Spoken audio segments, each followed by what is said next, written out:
Guys, it's Elena from Basic Fishing. You can't really see my face. There we go. I wasn't planning on doing this video today, but I was just like, you know what? I don't know. I was like expecting to have time to film this video, but my brothers are on their way home right now, and I'm not gonna film a video while they're home because they just run up and down the stairs, make a lot of noise, like just rush into the room that I'm in and just like annoy me. So I'm gonna do the video now. I'm sorry if it's rushed. Like I just got a text like 5 minutes ago that they'll be home soon. So yeah. Where are they? Where are my baits? There they are. Okay. So I'm gonna go over these really quickly. Like I said, back to it. I'm super sorry, but yeah, let's just get into the first. Okay, that quality should be a little bit better. I flipped the camera. First bait I'm gonna talk about. I'll give you a close-up of what it is, but it is a. Let me show you. Crankbait. A simple crankbait.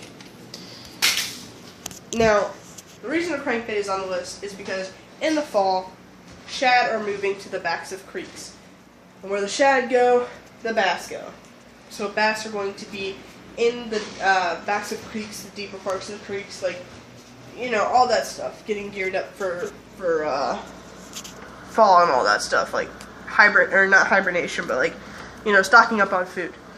And so a crankbait, even though this is a crappie crankbait, it works just as well, and it's smaller, which means it'll work in creeks. It'll work perfectly in creeks, because it's not a big, bulky like crankbait or anything like that. Like it's a small little crankbait. Like it dives 2 to 6 feet deep, so kind of deep, but you know, most creeks that you catch bass in are like at least 3 feet deep, and that's like the deepest pocket.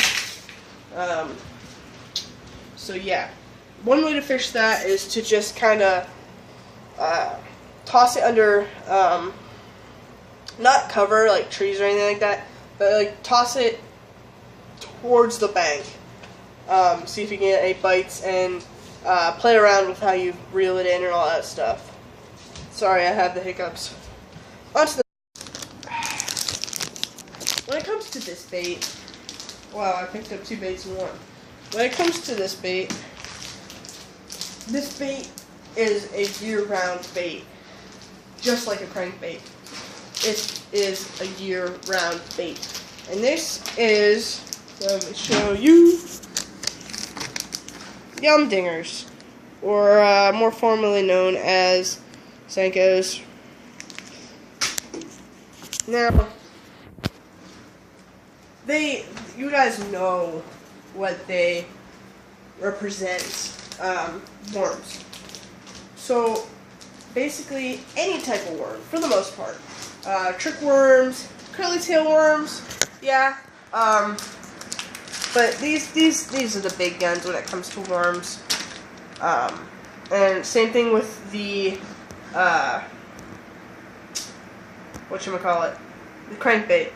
Kind of play around with how you reel it in. I would recommend wacky rigging this worm, because it just gives it more, like, not buoyancy, but like more flap to it. So yeah. On to, wow, scored in the basket. On to the next bait. We're gonna go with the one that's not in a package. So this is a fluke. Now,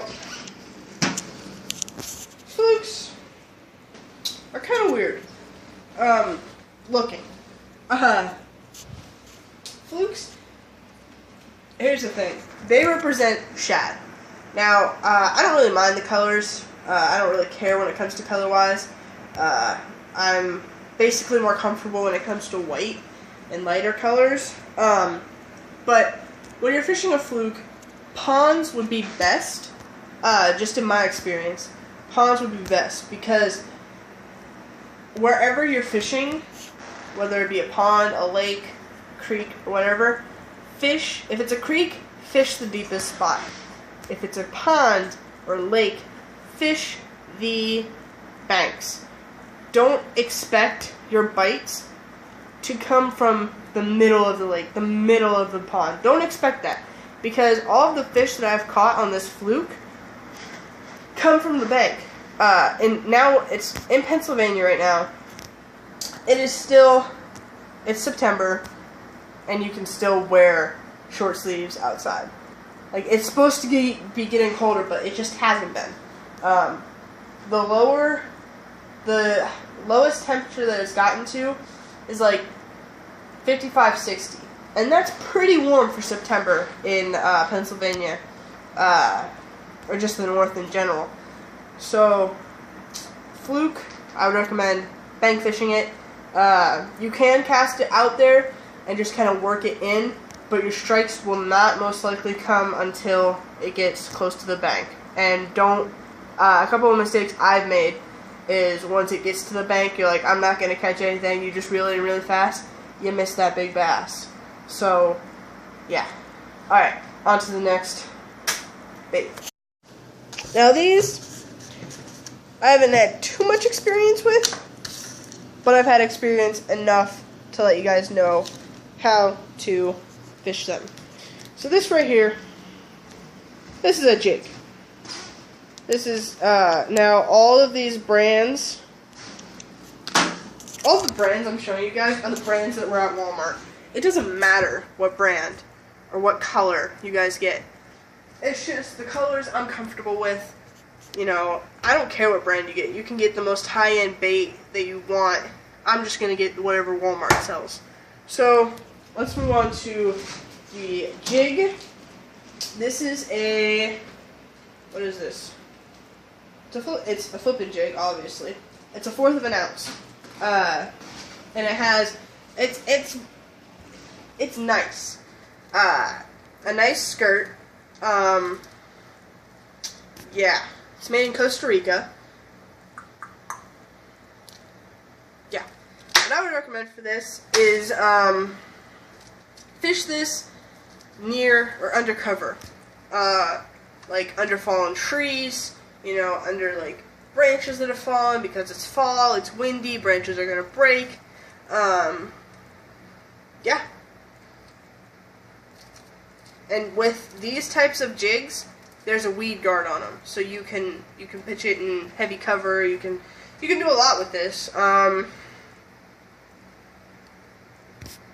Yeah.